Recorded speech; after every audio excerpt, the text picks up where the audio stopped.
அங்கு பதிவிட்டிருக்கிறார்கள். வருமா வராத கருத்து நான் சொல்ல வந்தேன். இதெல்லாம் இன்னைக்கு காலையில் சொன்ன ஒரு பாஸ்போர்ட் இருந்தது. எனக்கு எச்சரிப்பை அலட்சியம் பண்ணாதீர்கள்.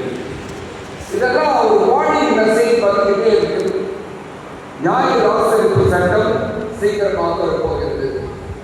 ஸ்ரீலங்கா தேசத்திலே ஒரு குழப்பம். அந்த நாடு சின்னப்பெடமாகி இப்போதான் கொஞ்சம் அப்படி எதிர்த்து நிற்க ஆரம்பிக்கிறாங்க.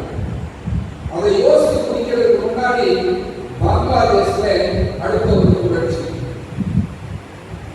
பாகிஸ்தானிலே இன்னும் நடந்து கொண்டேதான் இருக்கிறது. சுற்றிலும் இருக்கிற தேசங்களிலே பிரச்சனைகள் நமக்கு என்னவோ நடக்காத மாதிரி தெரியுது. ஆனால் அமைதியாக நடந்து கொண்டுதான் இருக்கின்றன. இவ்வளவு காரியங்களை பார்த்த பின்னும் நாம் அமைதியாக இருக்க முடியுமா? போன வாரம் கோவாக்கு ஏன் போனேன்னு சொன்னா, நான் சத்தியத்தை ஏற்றுக்கொண்ட அந்த சபை 50 வருடங்கள் நிறைவேறியது. போர் விழா கொண்டாடுவதற்காக நான் அங்கு கலந்து சென்றிருந்தேன். ஏன்னா 50 வருஷத்தையும் பார்த்து வராமல் நான் மற்றவர்கள் அந்த இடத்துல சபை விசுவாசிகளாக கூட இல்லை. சிறு சிறு குழந்தைகளாக இருந்தார்கள். அந்த போர் விழாவை பார்க்கும் பொழுது அதில் கலந்து கொள்வதற்காக தான் போனேன். எப்படியாவது நீங்க வந்துடணும் அப்படின்னு சொல்லி நான் போயிருந்தேன். நான் யோசிக்கிறேன். 1974 அந்த சபையில் முதலாவதாக என்னை ஒரு போதகர் அழைத்து என்கிட்ட இந்த வேதாகமத்தை பற்றி சொல்கிறார். நான் வேதாகமத்தில் கிட்டத்தட்ட 13 வயசுலேயே ஒரு 13-14 வேதாகம பள்ளிகளிலே படித்து வேதத்தை அறிந்து வைத்திருந்தேன். அப்ப இவர் வந்து எனக்கு சொல்லி கொடுக்கிறார். நான் இன்னொரு சபையிலே இருந்து கொண்டிருக்கிறேன். எங்க 2 பேருக்கும் நடக்கிற இந்த வேதாகம பாடங்கள் 3 வருஷம் தொடர்ந்து சொல்லிக் கொடுத்தார். பாஸ்டர் ஏபி நாயகர் என்று அவர் பெயர். அவர் பாட எடுத்துட்டே இருப்பார். அப்போ அவர் சின்ன கூட கட்டது தான் அந்த சபை இன்றைக்கு நன்றாக கட்டப்பட்டிருக்கிறது. நான் யோசிச்சு பார்த்தேன். எங்க அம்மா பாட்டு என்ன சொல்றாங்க தெரியுமா? நீங்க எந்த சர்ச்சில் வேண்டாம் ஒரு கத்தோலிக்கா கூட கேட்குறீங்க, இது செகண்ட்லே மட்டும் வாங்கிடாங்க அப்படின்னு சொல்லி அந்த கோவா நானே பேசி போடு. ஆனால் கடைசி ஆட்டோ பார்த்தாரு எனக்கு யாரும் பிடிக்கூடாது, முதல்ல இவனை தான் பிடிக்கணும்னு சொல்லி எதை பிடிச்சார். இன்றைக்கு எங்களுடைய முழு குடும்பத்துமே கர்த்தருடைய கிருபையினாலே இந்த 7ஆம் நாள் கட்டது சபையிலே அகத்தினர்களாக அநேக இடங்களில் பதவிகளுக்கு ஆண்டுகள் கிருபை கொடுத்திருக்கிறார். ஏன் இதை சொல்கிறேன் என்று சொன்னால், உங்களை ஆண்டவர் சந்தித்த நாளை நீங்கள் நினைவு கூறுகிறீர்களா? எப்போ ஆண்டவர் உங்களை சந்தித்தார்? அந்த நாள் உங்களுடைய உள்ளத்திலே எப்படிப்பட்ட ஒரு நாளாக இருந்தது? ஆண்டவருடைய அன்பை நீங்கள் ருசி பார்க்க தொடங்கிய அந்த நாள் ஒரு பரவசமான நாளாக, ஒரு விடுதலையின் நாளாக, ஒரு சந்தோஷத்தின் நாளாக உங்களுடைய வாழ்க்கையில் இருந்திருக்கும். இப்ப எத்தனை வருஷம் ஆச்சு அப்படின்னு கொஞ்சம் யோசிச்சு பாருங்க. இப்போ அதே உணர்வுகளோடு நாம் இதை அமர்ந்திருக்கிறோம். அதே உணர்வுகளோடு அமர்ந்திருக்கிறோம். அப்ப இருந்த பரபரப்பு நான் உட்கார்ந்து பார்த்தேன். கொஞ்சம் மாநிலங்கள் நாடுமே என்னாச்சுன்னு கேட்டுருக்கேன். இந்த பகுதியில கொஞ்சம் பேர் தெரிஞ்சவங்க இருப்பாங்க. கரெக்டாக பார்த்தேன் கொஞ்சம் இல்லை. கரெக்ட் இந்த பகுதியிலும் கொஞ்சம் தன்னை மொத்தமே நாங்கள் 13 2 குடும்பத்துலேயும் சேர்த்து 13 பேர் இருந்தாங்க. மிச்சம் இல்லை. என்னுடைய மனதிலே கேள்வி ஓடுது. ஏனென்றால் தொழிலுக்கு நாங்கள் இந்த பள்ளிக்கூடத்துக்கு வரும்போது இணைந்துதான் பாடிங்க இருக்கிறாங்க. இந்த பள்ளிக்கூடத்தில் வந்து இந்த பக்கத்தில் தான் போகிறேன். சபை நடந்து கொண்டிருக்கிறது. அம்மாவுக்கு தெரியும் எப்படி இருக்கிறது என்று தெரியும். நான் இந்த சர்ச்சைக்கு போகக்கூடாதுன்னு சொல்லி சொல்லி மாட்டேங்க. நான் இங்கே இருக்கிற வாசல் வேண்டாம் அப்படின்னு சொல்றேன். இப்படி ஏன் இந்த சபை இப்படி மெலிந்து கொண்டிருக்கிறது? எங்க போயிட்டாங்களா? ஏன் இந்த கதைதான் நாம் சிந்திக்க போகிறோம். நாம் செய்ய வேண்டிய காரியங்கள் என்ன? 2 முக்கியமான பாடங்களை நாம் படித்துக் கொள்ள போகிறோம். ஒன்று, யாக்கோபுடைய வாழ்க்கையில் இருந்து நாம் கற்றுக்கொள்ள போகிறோம்.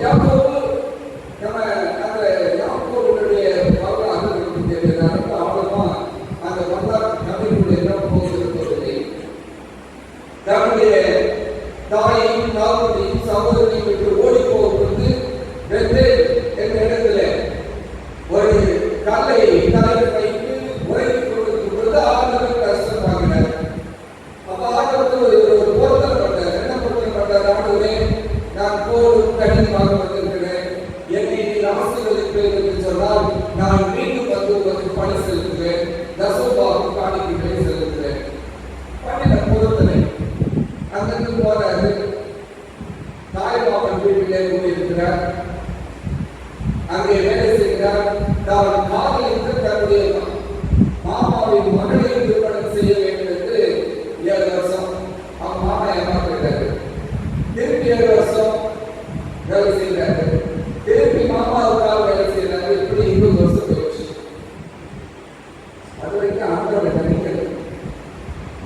அவர் பொருத்தனை பண்ணின காரியங்களை மறந்துவிட்டார். இப்ப ஆண்டவர் வந்து பேசுறார்.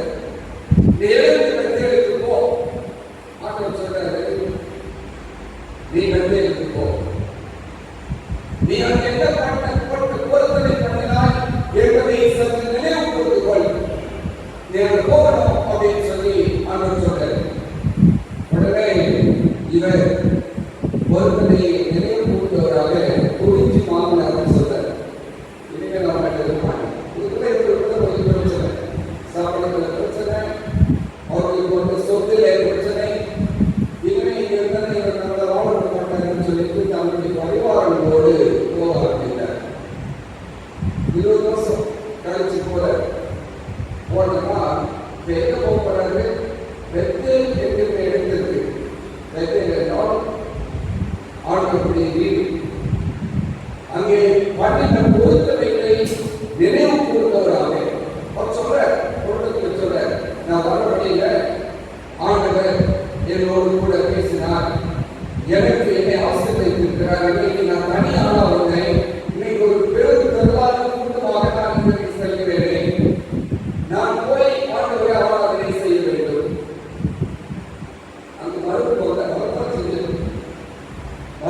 வரத்தான் செய்தது. ஆனாலும் இவர் முடிவெடுக்கிறார். யாரும் முடிவெடுக்கிறார்.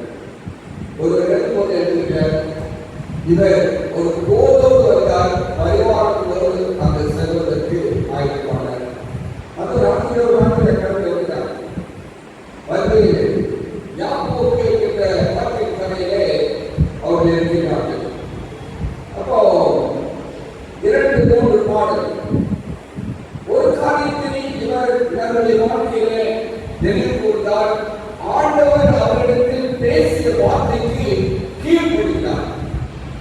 இன்னைக்கு ஒரு நாள் பள்ளியில் பாடம் எடுக்கும் பொழுது ஆண்டவர் தாமை எவ்வளவு தூரம் தாழ்த்தினார், அடிமையின் ரூபம் எடுத்து தன்னை தாழ்த்தினார் என்று நாம் படித்தோம் இல்லையா? இன்றைக்கு யாக்கோபு தன்னை ஆண்டவருடைய கட்டளைகளுக்கு ஒப்புக் கொடுத்தார். ஆண்டவர் கொடுத்த அந்த கட்டளை, நீ போ, அங்க போய் என்ன செய்ய, நீ ஆராதனை செய்ய, நீ பொருத்தனை பண்ணினதை நினைவு கூர்ந்து கொள். நமக்கு வேத வாசிப்பாக வாசித்தார்கள். என்ன வாசித்தார்கள்? நீ ஆண்டியிலே கொண்டிருந்த அன்பை விட்டு விட்டாய். அன்றைக்கு பயத்தோடு ஓடிக்கொண்டிருந்த யாக்கோபு, என்னுடைய வாழ்க்கை எப்படி ஆகுமோ என்று நினைத்துக் கொண்டிருந்த யாக்கோபுக்கு ஆண்டவர் தரிசனமானார். வாழ்க்கையில் அநேக பாதைகளை தெரிந்து கொண்டிருந்த நம்மை சந்தித்த பொழுது நாமும் அந்த யாக்கோபை போலவே இருந்தோம். ஆண்டவர் சந்திச்சோம், ஆண்டவர் நம்மை சந்தித்தார். யார் மூலமாக ஆண்டவர் பேசினார். பேசி ஆண்டவரை ஏற்றுக்கொண்டார்.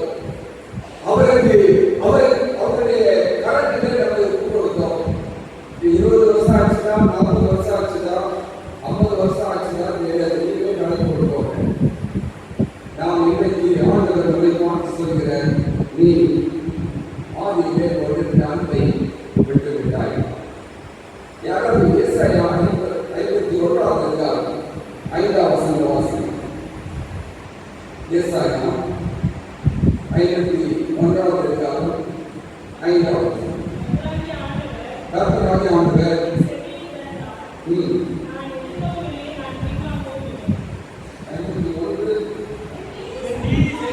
என் நீதி சமீபமாக இருக்கிறது, என் ரட்சிப்பு வெளிப்படும்,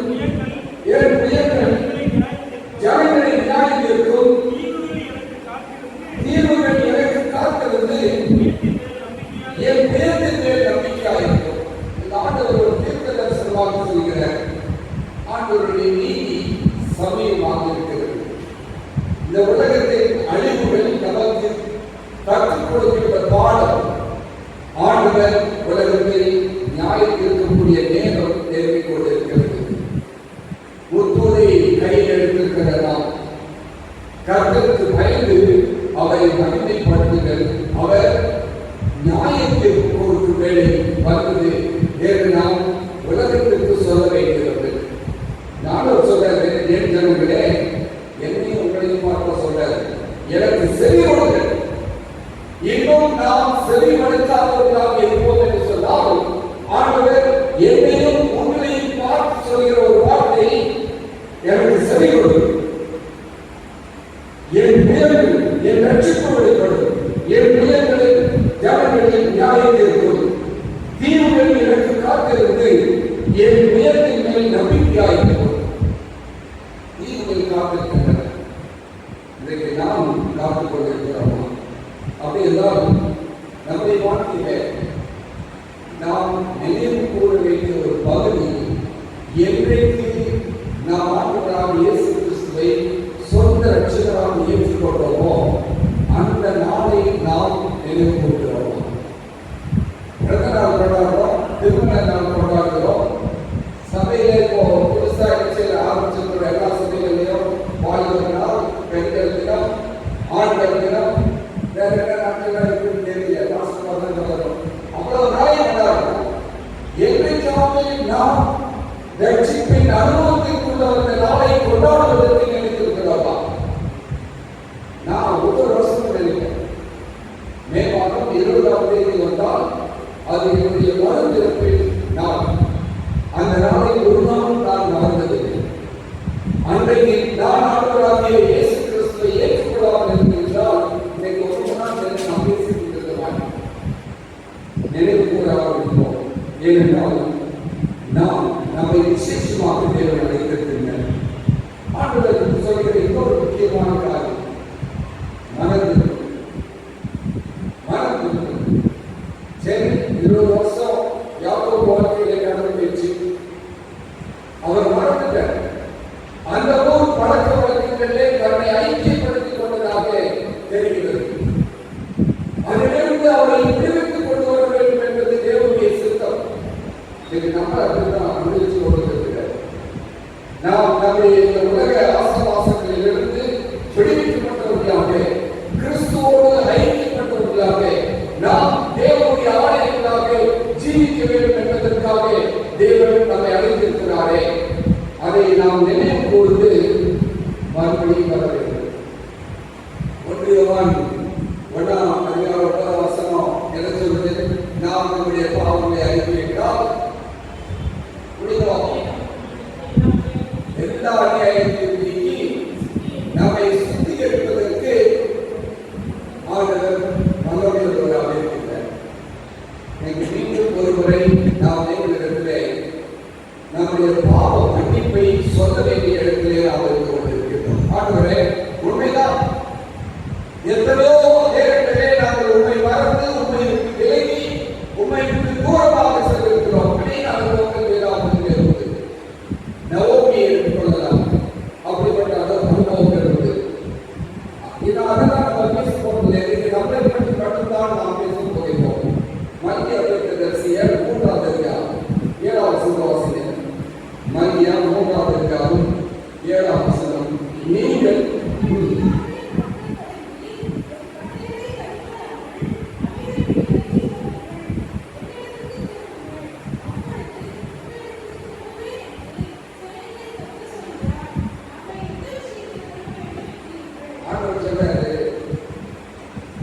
சத்தியத்தை ஏற்றுக்கொள்ளும் பொழுது, ஆண்டவரே, நாங்கள் இந்த ஆபத்தையும் கடைபிடிப்போம், நாங்கள் ஏற்றுக்கொள்கிறோம் என்று சொல்லி சபைக்கு முன்பாக நின்று அறிக்கையிட்டோம். ஆண்டவர் சொன்னாரு, நீங்கள் உங்கள் பிதாக்களின் நாட்களில் தொடங்கி என் கட்டளைகளை கைக்கொள்ளாமல். சமீபத்திலே ஒரு 10-15 நாளுக்கு மேலாக 10 கற்பனைகளை பற்றி ஒரு செய்தியை பரிமாறி கொண்டிருந்தேன். நான் 10 கற்பனைகளை பற்றி அதிகமாக நான் பிரசன்ட் பண்ணதே இல்லை. ஏதாவது ஒரு 2 பேசியிருக்கேன். 10 கற்பனைகளை மொத்தமாக பேசுனதே இல்லை.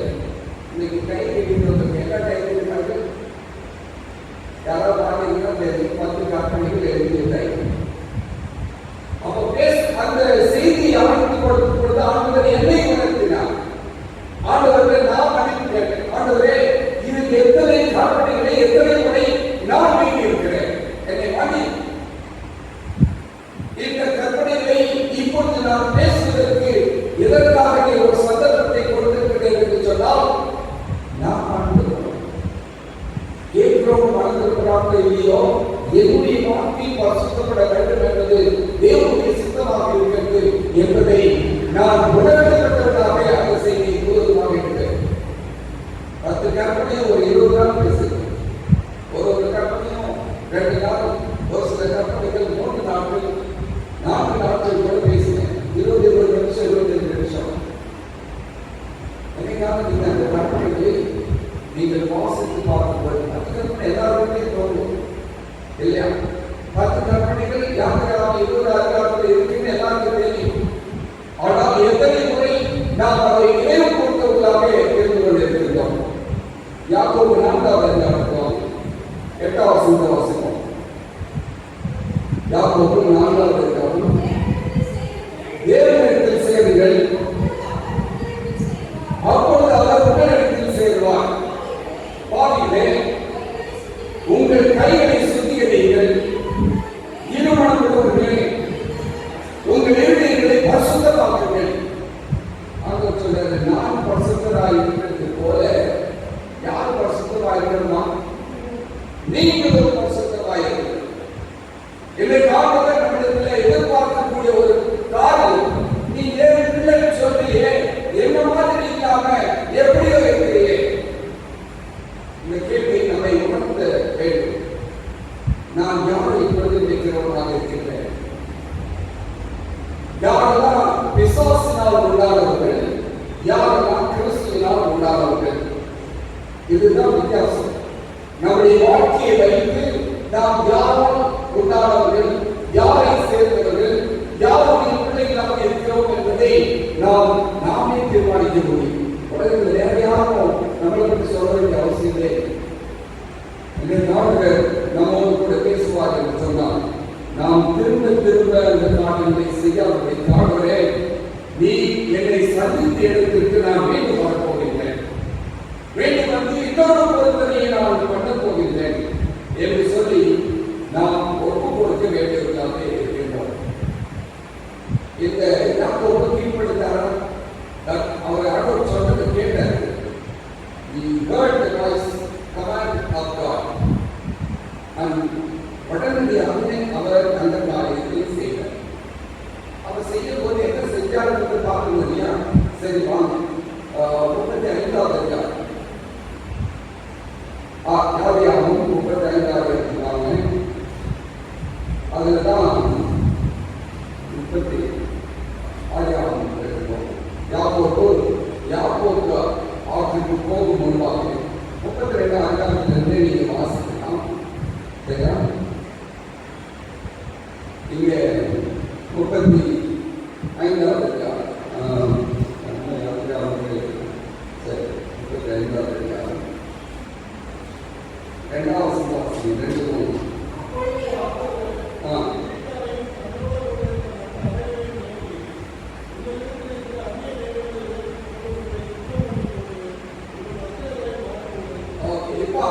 யாக்கோபு ஆயத்தப்பட்டார்.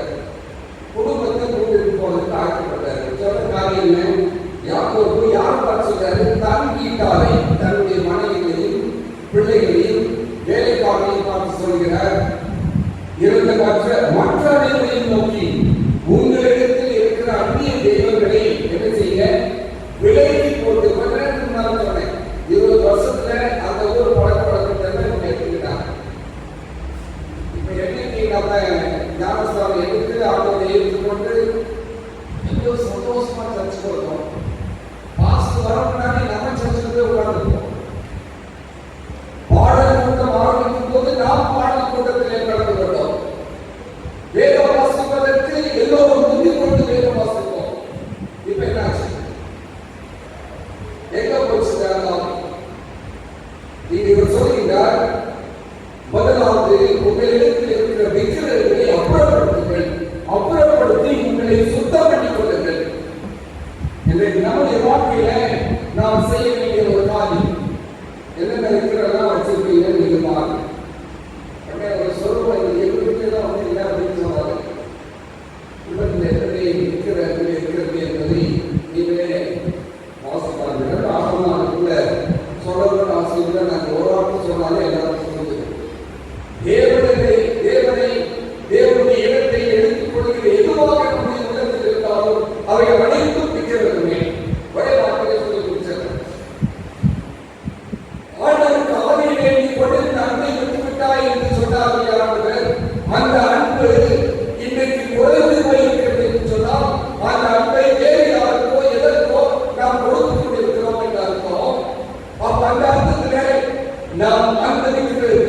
வாழ்க்கையிலிருந்து அப்புறப்படுத்த வேண்டியவர்களாக இருக்கின்றோம்.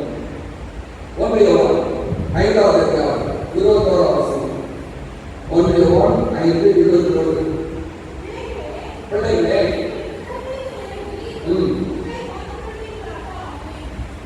எதுக்காக விக்கிரகங்களுக்கு இடையே உங்களை காப்பாற்றியிருக்கிறார். யோவான் சொல்ற ஒரு நல்ல அவசரம். அதே 1 யோவான் 2வது அதிகாரம் 15வது வசனம் வாசிங்க. உலகத்திலும்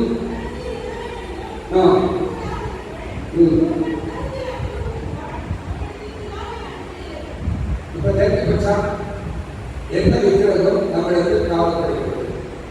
அப்ப அந்த விக்கிரகத்தை நாம் அப்புறப்படுத்துவதற்கு நாம் என்ன செய்கிறோம்? அந்த 35 அதிகாரத்தில் 2வது வசனத்தில் இன்னொரு காரியம் சொன்னேன். உங்களை சுத்தம் பண்ணிக்கொண்டு உங்கள் வஸ்திரங்களை மாற்றுங்கள். ட்ரெஸ் மாற்றுங்கள். நாம ட்ரெஸ் எப்படி நம்ம தான் ட்ரெஸ் போட்டு வரோம் சர்ச்சுக்கு. சிலருக்கு மாதிரி சர்ச் ட்ரெஸ் போட்டு வர்றதுனால யாருக்கு ஏற்படுது. நானா ரொம்ப நீட்டா அழகா இன்னும் சொல்லப்பட நல்ல குழு பிரதேசமா நாங்கள் இருக்கிற இடத்துல போட்டு இல்லாமல் போக மாட்டேன். இன்னைக்கும் சர்ச்சுக்கு கை இல்லாமல் போட்டேன். எனக்கு சர்ச்சுக்கு போட மாதிரி இருக்காது. அவ்வளோ அழகாக நம்ம நேர்த்தியாக காமிப்பதற்கு நாம் வந்து இருக்கிறோம். ஆக சொல்றாரு, இவர்கள் யாரோடு தன்னுடைய குடும்பத்தை அனுப்பி சொல்றாரு, உங்கள் வஸ்திரங்களை மாற்றுங்கள். என்ன வஸ்திரத்தை மாற்றுறது? நம்ம கொஞ்சம் அழுக்கான வஸ்திரங்களை நாம் தந்து கொண்டிருக்கிறோம் அல்லவா? சங்கீதம் 66:12 இருக்கும். சங்கீதம் 66:12.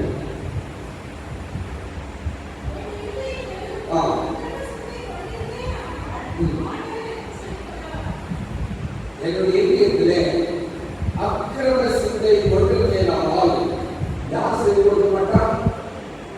ஆண்டவர் செவி கொடுக்க மாட்டார். வெளியில் என்ன போட்டிருக்கிறது முக்கியம் இல்லை. உள்ளத்தை நாம் மாற்ற வேண்டியவர்களாக இருக்கிறோம். நம்முடைய சிந்தனைகளை மாற்ற வேண்டியவர்களாக இருக்கிறோம்.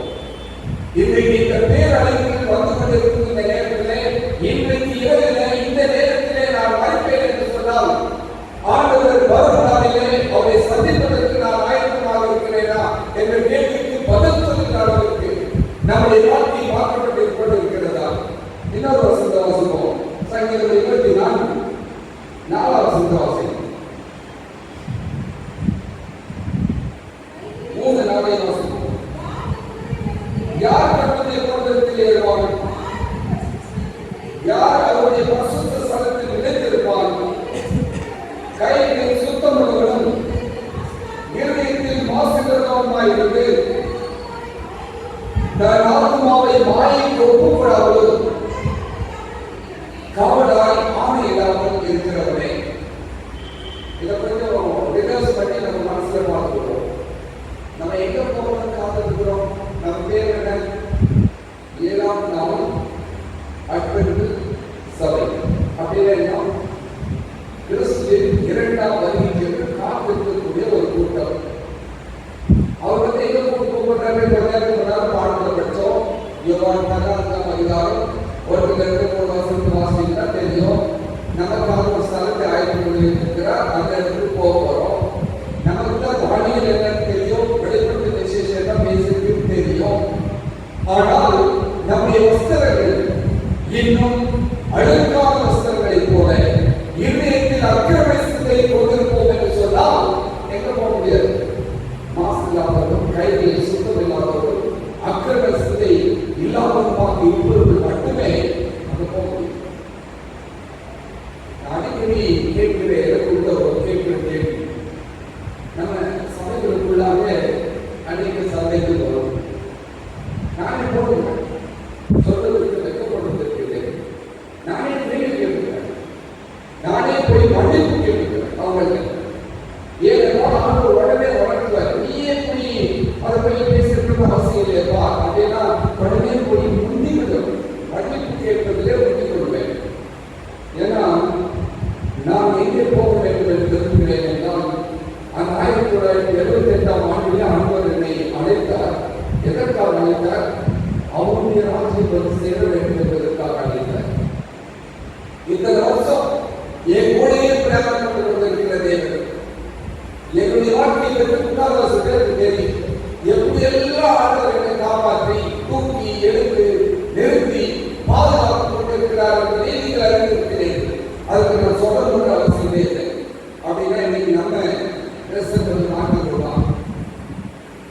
வெளிப்பிரகாரமான ஆடை மட்டுமல்ல, உள்ளான ஆடைகளையும் நாம் மாற்ற வேண்டியவர்களாக இருக்கிறோம். நம்முடைய வாழ்க்கை மாற்றப்பட வேண்டும். இன்னொரு வசனத்தை வாசிப்போம். 1 பேதுரு 1 அதிகாரம் 16 வசனம். வசனம் தான், நான் பரிசுத்த ஆவியால் நீங்களும் பரிசுத்தராயிருங்கள். 2 Corinthians 5:17 நான் ஒரு வசனம், எனக்கு ரொம்ப பிரியமான வசனம், அடிக்கடி சொல்றேன். ஒருவன் கிறிஸ்துவுக்குள் இருந்தால் புது சிருஷ்டியாயிருக்கிறான், பழையவைகள் ஒழிந்து போயின, எல்லாம் புதிதாயிருக்கிறது. இன்னைக்கு நம்முடைய வாழ்க்கை புதிதான ஒரு வாழ்க்கையாக இருக்கிறதா? ஏனென்றால் நாம் யாருக்குள்ளாக இருக்கிறோம்? கிறிஸ்துவுக்குள்ளாக இருக்கிறோமே. அப்ப நம்முடைய வாழ்க்கை மாற்றப்பட்டிருக்கின்றதா? இன்னொன்று, இந்த பழைய 25 அதிகாரத்துக்கு சொல்ல 4 வசனத்தை வாசனா, அவர்கள் தங்கள் கைகளில் இருந்த எல்லா அந்நியத்தையும் தங்கள் காதலிகளையும் யாக்கோபிடத்திலே கொடுத்தார்கள். யாக்கோபு அவர்களை சீகேம் ஊர் அருகே இருந்த காப்பாளி மரத்தின் கீழே புதைத்து போட்டான். அப்புறப்படுத்த வேண்டும். எதெல்லாம் எனக்கும் ஆண்டவருக்கும் இடையே இருக்கிறதோ அதை விட்டு நான் தூரமாக வருவதற்காக இருக்கிறேன். இதுதான் பிரச்சனை. நம்முடைய வாழ்க்கையிலே நாம் அப்புறப்படுத்தி வருவதற்கு கஷ்டம். ஏன்னா சாத்தான் சொல்றது, இதெல்லாம் நீ விட்டுட்டு போனதை எப்படி பார்த்து பழகி போற, இதெல்லாம் இல்லைன்னா நீ எப்படி ஜீவனை கொண்டு போற. ஆண்டவர் சொல்றாரு, மனுஷன் 54 மாற்றம் அல்ல, தேவனுடைய வாயிலுக்கு வருகிற ஒரு வசனத்தினால் பிழைப்பான் என்று சொல்லியிருக்கிற நம்ம நம்புவதில்லை. இங்கே யாக்கோபு தேவனை அங்கு மையப்படுத்துகிறார். அதுக்கு முன்னாடி ஒரு காரியத்தை நான் அழுத்தமாக சொல்ல விரும்புகிறேன். எத்தனை பேர் எரேமியா 30வது அதிகாரத்தை வாசிக்கிறீங்க? 30வது அதிகாரத்தை 17வது வசனம். எத்தனை பேர் தெரியும்? எரேமியா 30வது அதிகாரம்.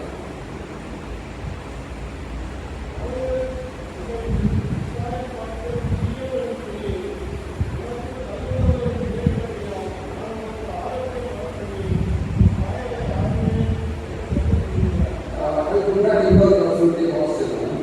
நாம் இங்கே ஆண்டு 30வது அதிகாரத்திலிருந்து 33வது அதிகாரம் வரைக்கும் அதுக்கு ஒரு பேர் இருக்கு, தெரியுமா?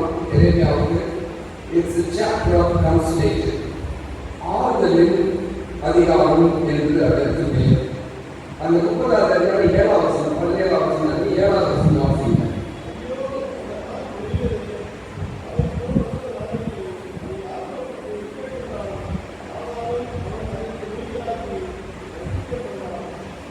இங்கே ஆண்டவர் சொல்ற இந்த 30லிருந்து 33 வரைக்கும் நீங்க வாசிக்கிறதா 33ல தான் சொல்றாரு.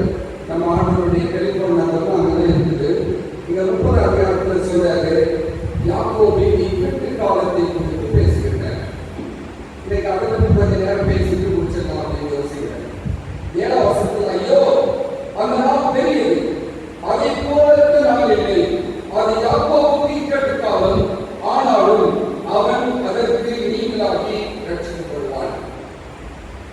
இதற்கு இக்கட்டு காலத்தை பற்றி the great time of trouble, the tribulation, இதை குறித்து நம்முடைய சபை விளக்கமாக எல்லாருக்கும் சொல்லி கொடுத்துருக்காங்க. யாராவது இது தெரியலன்னு சொன்னா பாஸ்ட் ஆடையில உங்களுக்கு இன்னும் கொஞ்சம் விளக்கமாக சொல்லி கொடுப்பாங்க. அந்த இக்கட்டு காலம் சீக்கிரமாக வரப்போகிறது. யாக்கோபு அவங்க என்ன இக்கட்டு காலம் வந்தது? இவர் குடும்பத்தோடு வந்துட்டாரு. இப்போ வந்து எங்க இருக்கிறாரு? யாக்கோபு என்ற ஆற்றின் கரையிலே அமர்ந்திருக்கிறார்கள். அவங்க யாரையும் கடந்து செல்ல வேண்டும்? தன்னுடைய மூத்த சகோதரனாகி ஏசாவு இருக்கிற அந்த பிரதேசத்தை கடந்து செல்ல வேண்டும். இப்ப இதற்கு பயம் வந்துச்சு. ஐயோ, இவன் என்ன கொல்லாமல் விட மாட்டான். ஏனென்றால் ஏசா இருக்கிற சபதம், நான் அவனை உயிரோடு விட மாட்டேன். ஏனென்றால் சேஷ்டபுத்திர பாகத்தை எல்லாரும் வாங்கிக் கொண்டார் யாக்கோபு. 2வது, அப்பாட்ட போய் தெரியாம ஆசீர்வாதத்தை எடுத்துக்கொண்டு ஓடிக்கொண்டவன் தான் இவன் எந்த என்று அழைக்கப்படக்கூடிய யாக்கோபு. அப்ப எவ்வளவு கோபம் இருந்திருக்கும் அந்த அண்ணனுக்கு. அந்த அண்ணன் கோபத்தோடு இருக்கிறார்.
எழுதுகிறார்கள்.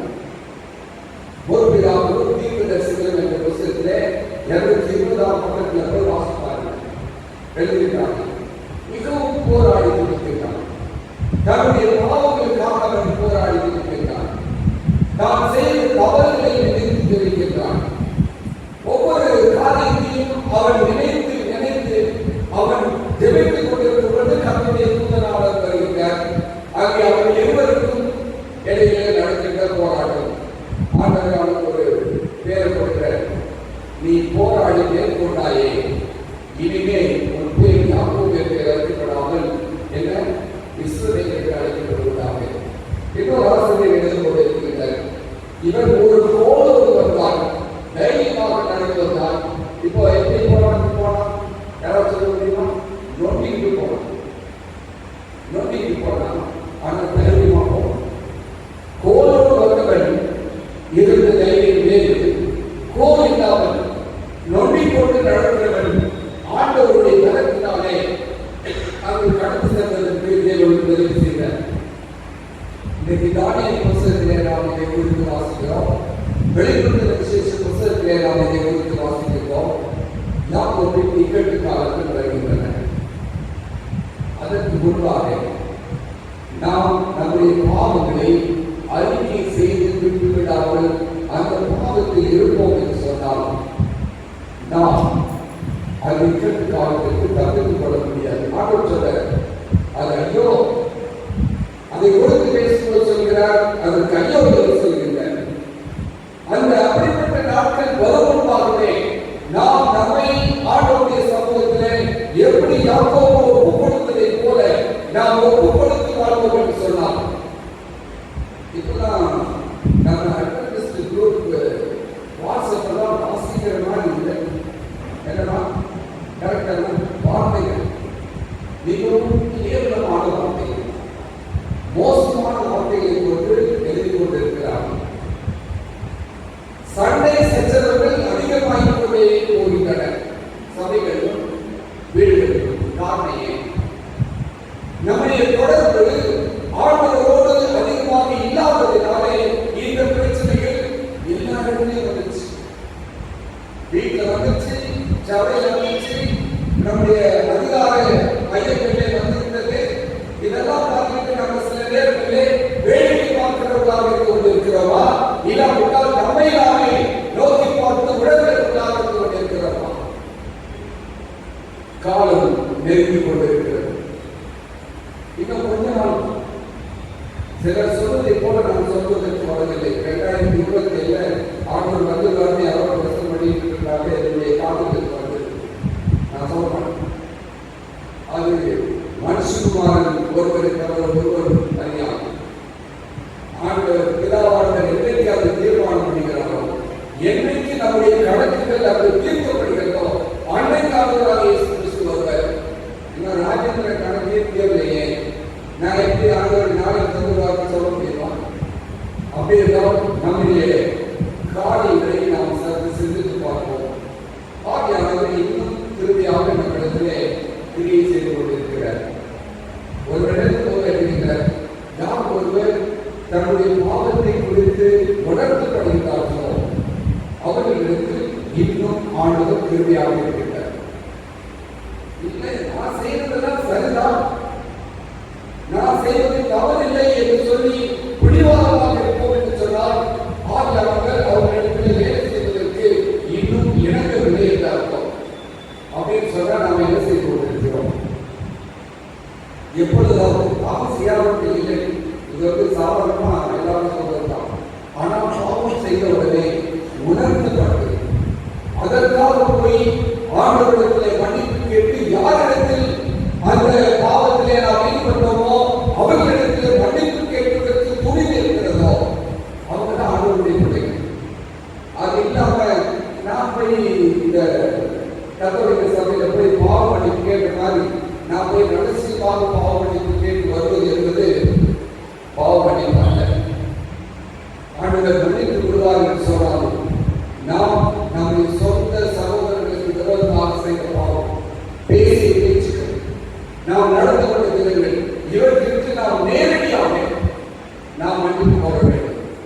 அதுக்கு வயசு வித்தியாசம் இருக்கிறது.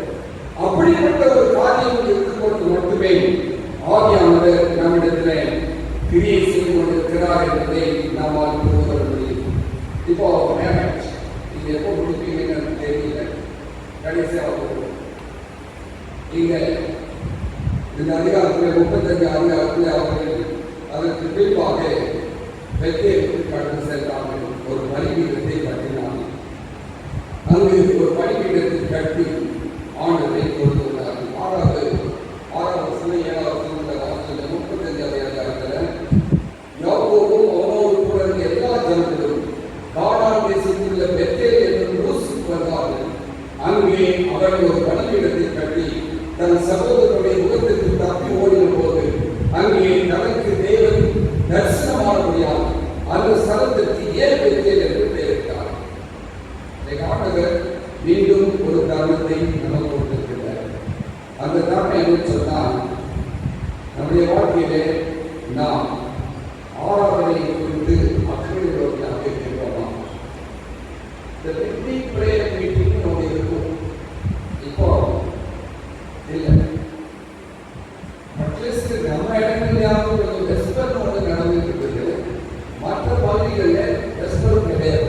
நீங்களா நாட்டுக்கு அவங்கன்னா வெஸ்பர் தான் என்னன்னே தெரியாது. நாங்கள் ஒரு சமயம் கண்காணித்து கொண்டிருக்கும் அங்கே ஃபர்ஸ்ட் வெஸ்பர் ஆஃபீஸ் வந்தோம். இப்போ அது இல்லை.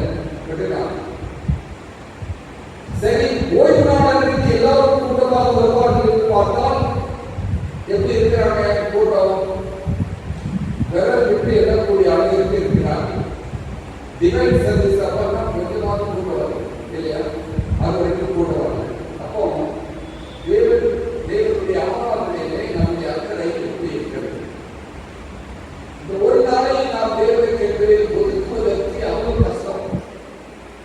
அழைக்கப்படும் பொழுது இதற்கெல்லாம் நாம் ஒப்புக்கொண்டவர்களாகத்தான் இந்த சபையிலே வந்தோம். ஆனால் இன்றைக்கு நாம் அந்த அதிகாரிகளாக இருக்க ஆரம்பித்திருக்கிறோம். அதனால்தான் நான் நினைச்ச நேரம் போகலாம். யாருக்கு கேட்க முடியும்?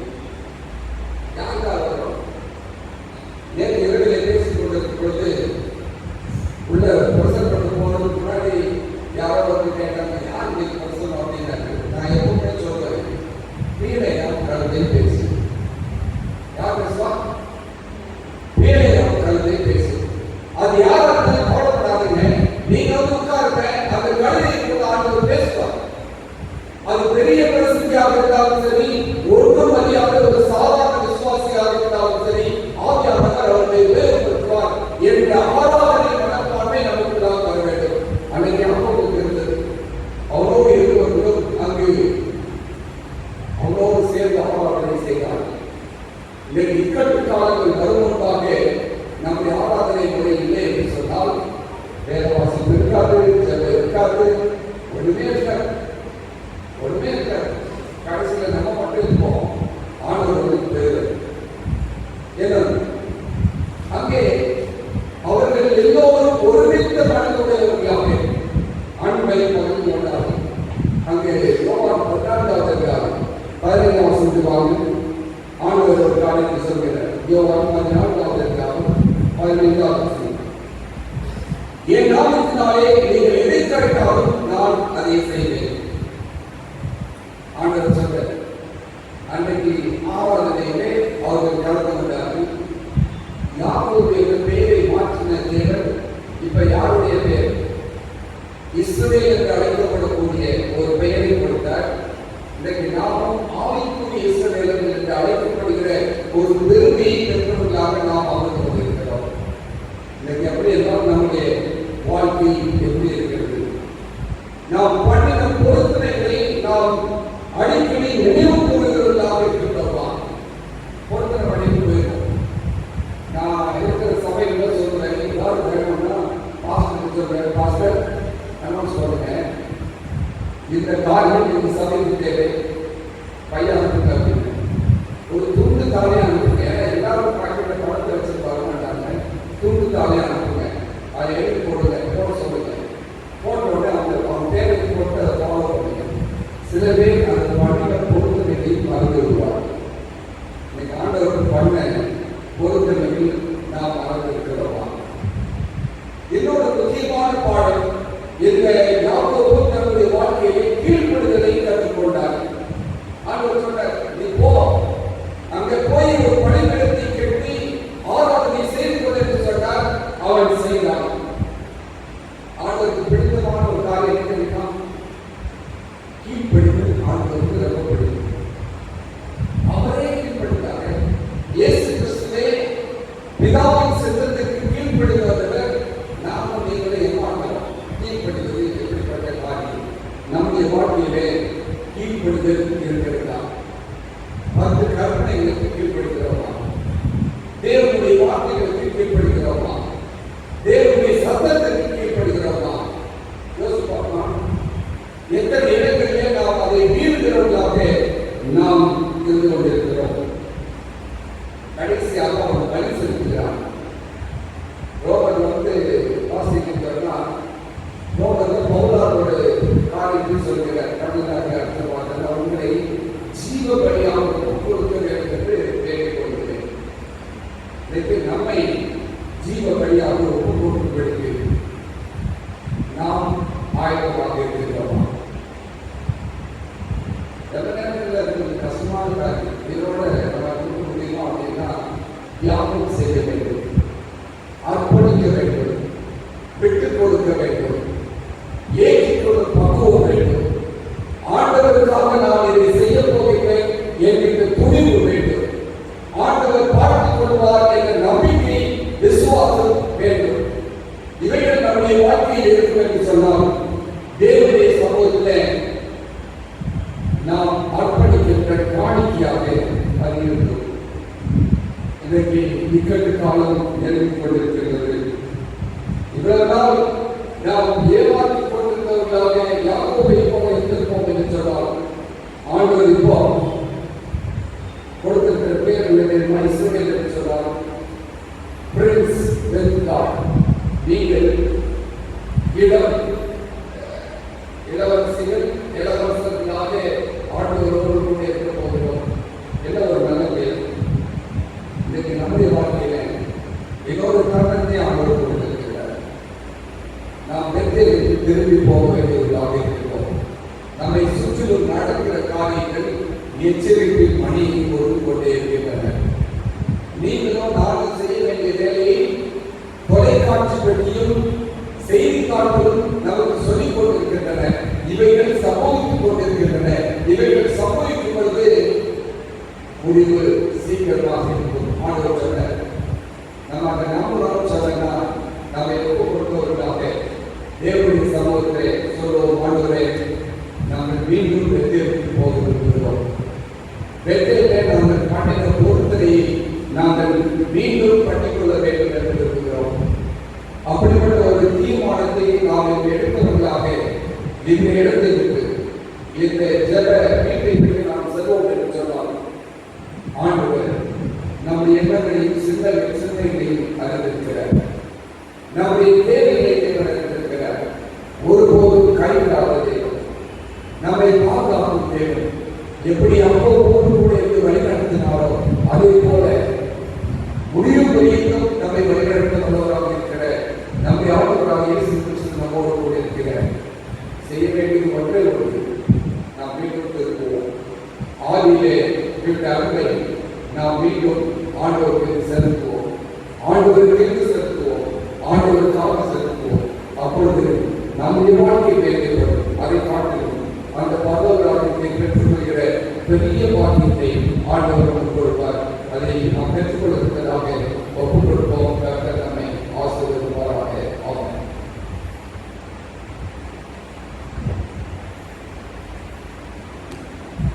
நீங்கள்